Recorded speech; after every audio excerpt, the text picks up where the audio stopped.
कालीपुर एक छोटा सा गांव, बिल्कुल दिल में बसा हुआ।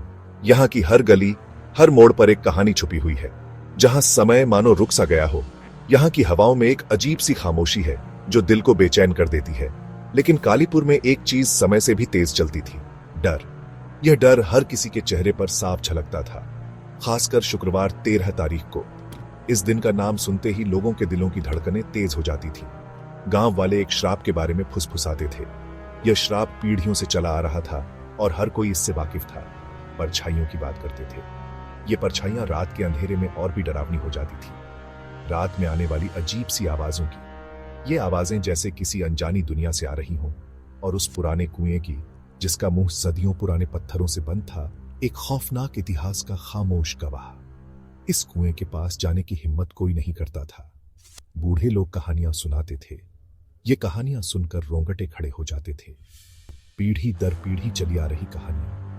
ये कहानियां बच्चों को डराने के लिए नहीं, बल्कि उन्हें सचेत करने के लिए सुनाई जाती थी। एक ऐसी बुरी शक्ति के बारे में जो हर शुक्रवार 13 तारीख को जागती थी। इस शक्ति का कोई चेहरा नहीं था, लेकिन इसका खौफ हर किसी के दिल में था। इसकी प्यास कभी नहीं बुझती थी, इसकी भूख कभी नहीं मिटती थी। यह शक्ति हमेशा किसी न किसी की तलाश में रहती थी।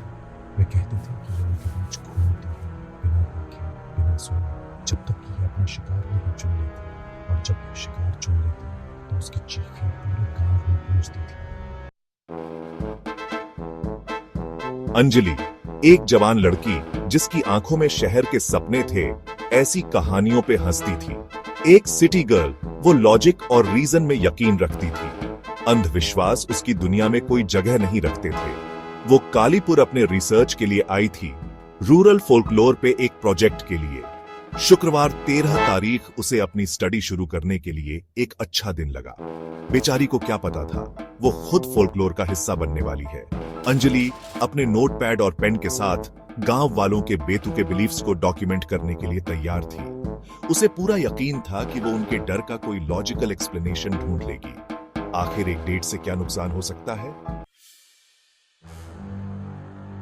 रामू काका, गांव के सबसे बुजुर्ग, जिनका चेहरा मानो समय का नक्शा था, अंजलि को शक की निगाहों से देख रहे थे। उन्होंने ऐसे लोग पहले भी देखे थे जो पुराने रीति रिवाजों का मजाक उड़ाते थे। उन्होंने उसे चेतावनी देने का फैसला किया। बेटी, उन्होंने अपनी कर्कश आवाज में कहा, सूरज ढलने के बाद घर के अंदर ही रहना, बाहर सुरक्षित नहीं है। अंजलि ने विनम्रता से मुस्कुराते हुए उनकी बातों को एक बूढ़े आदमी की बकवास समझकर टाल दिया। चिंता मत करो काका, उसने उन्हें आश्वस्त किया। मुझे कहानियों से डर नहीं लगता। रामू काका ने अपना सिर हिलाया। उनके होठों से एक गहरी सांस निकली। उन्हें सच्चाई पता थी। ये कहानियां सिर्फ कहानियां नहीं थीं, ये चेतावनी थी। और अंजलि अपनी नादानी में खतरे की तरफ बढ़ रही थी। अंधेरा कालीपुर पर छा गया, जैसे किसी ने एक काला कंबल पूरे गांव पर डाल दिया हो। लंबी डरावनी परछाइयां बनाते हुए, जैसे कोई अदृश्य शक्ति गांव में घूम रही हो। हवा भयानक आवाज करती हुई पेड़ों से टकरा रही थी, मानो कोई पुरानी कहानी सुना रही हो। अंजलि अपने कमरे में बैठी थी। उसकी आंखों में चिंता और दिल में बेचैनी थी। एक अकेला बल्ब उसका साथी, जो उसकी उम्मीद की आखिरी किरण था।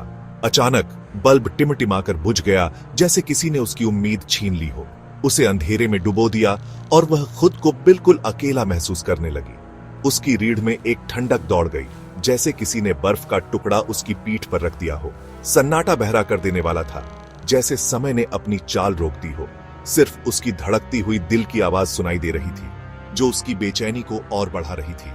फिर उसने उसे सुना, एक फुसफुसाहट जो हवा में तैर रही थी, पहले धीमी फिर तेज होती गई, जैसे कोई उसके कान में राज बता रहा हो। ऐसा लग रहा था जैसे दीवारें खुद उससे बात कर रही हों और उसके चारों ओर रेंग रही हों। दीवारें उसके पास आती जा रही थीं, जैसे उसे घेरने की कोशिश कर रही हो। उसके अंदर उत्सुकता और डर के बीच जंग छिड़ गई, जैसे दो विपरीत भावनाएं उसे खींच रही हो। एक अनजानी शक्ति से प्रेरित होकर उसने अपने डर को पीछे छोड़ने का फैसला किया। उसने फुसफुसाहट का पीछा करने का फैसला किया और धीरे धीरे अपने कमरे से बाहर निकली। वे उसे उसके कमरे से बाहर गांव के बीच में एक अनजानी दिशा में ले जा रही थी। प्राचीन कुएं की ओर ले गई, जहां अंधेरे और रहस्य का मिलन हो रहा था।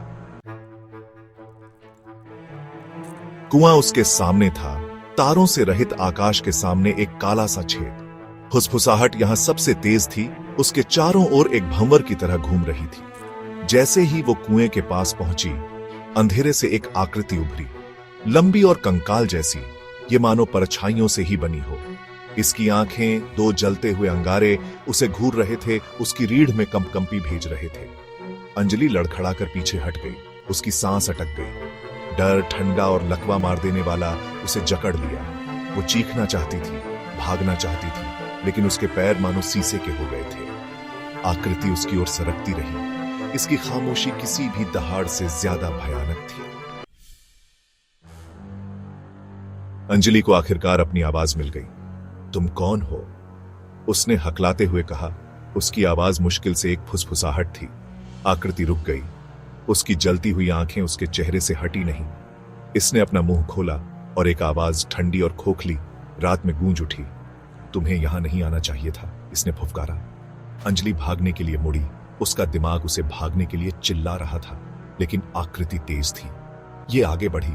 उसका हड्डी वाला हाथ उसे पकड़ने के लिए निकला। अंजलि चीखी, उसकी आवाज हवा में खो गई। उसने पकड़ से छूटने के लिए संघर्ष किया, लेकिन कोई फायदा नहीं हुआ। आकृति उसे कुएं की ओर खींचती रही, जिसकी गहराई मौत से भी बदतर भाग्य का वादा कर रही थी।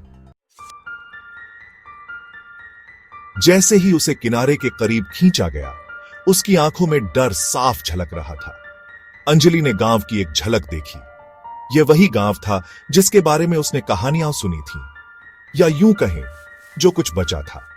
घर खाली थे, जैसे किसी ने सब कुछ छीन लिया हो।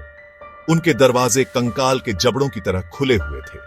खिड़कियां टूटी हुई थीं, जैसे किसी ने उन्हें जबरदस्ती खोला हो। एक हड्डी जमा देने वाली सच्चाई उस पर हावी हो गई। फुसफुसाहट, परछाइयां और एक अजीब सी ठंडक। वे सिर्फ उसके पीछे नहीं थे, वे हर जगह थे, हर कोने में, हर छाया में। उन्होंने सभी को ले लिया था। कोई भी नहीं बचा था, सब कुछ वीरान था। पूरा गांव शुक्रवार 13 तारीख के श्राप का शिकार हो गया था। यह श्राप पीढ़ियों से चला आ रहा था। उसकी चीख उसके गले में ही मर गई, क्योंकि उसे किनारे पर खींच लिया गया था। कुएं के अंधेरे में गिरते हुए उसे लगा जैसे उसकी जिंदगी का अंत आ गया हो। कुएं के अंधेरे में गिरते हुए उसकी सारी उम्मीदें टूट गईं। शक्ति की हंसी उसके पीछे गूंज रही थी, जैसे वह उसकी हार का जश्न मना रही हो। उस भाग्य की एक भयानक याद दिलाते हुए, जो कालीपुर के श्राप को नकारने के लिए पर्याप्त मूर्ख किसी का भी इंतजार कर रही थी। और इसलिए कहानी जीवित रही, पीढ़ी दर पीढ़ी फुसफुसाती चेतावनियां। यह श्राप कभी नहीं मिटा, और इसलिए कहानी जीवित रही, पीढ़ी दर पीढ़ी फुसफुसाती चेतावनियां। यह श्राप कभी नहीं मिटा। एक याद दिलाना कि कुछ तारीखों को अछूता छोड़ देना ही बेहतर है। ये तारीखें सिर्फ कैलेंडर पर नहीं थीं, वे लोगों के दिलों में बसी हुई थीं। और यह कि कालीपुर के दिल में डर सिर्फ एक कहानी नहीं था, यह एक वास्तविकता थी। डर सिर्फ एक कहानी नहीं था, यह जीवन का एक तरीका था। यह एक श्राप था, यह जीवन का एक तरीका था। यह एक श्राप था, और यह श्राप कभी नहीं टूटेगा।